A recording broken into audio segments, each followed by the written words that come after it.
Quick one for today, we're going to talk about how to make GIFs from your videos inside Premiere Pro and all of that under 1 minute. First thing that we need to do, we need to mark the area that we want to create a GIF from. Basically, you can do it with in and out points, or you can cut the clip to the preferred length.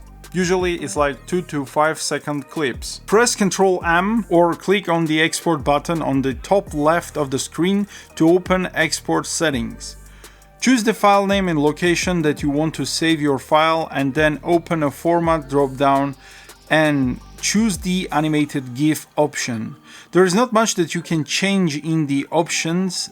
The only one that will be important is to know is that you can change the resolution of your GIF from the frame size drop down. Now that you are all set, you just hit export and you are done. Congratulations! Now you know how to create memes and share it with your friends, or quickly share your artwork with customer. Anyways, you just added another useful trick in your trick pack. This is it for today's tutorial. We'll catch you in the next one. Till then, stay awesome!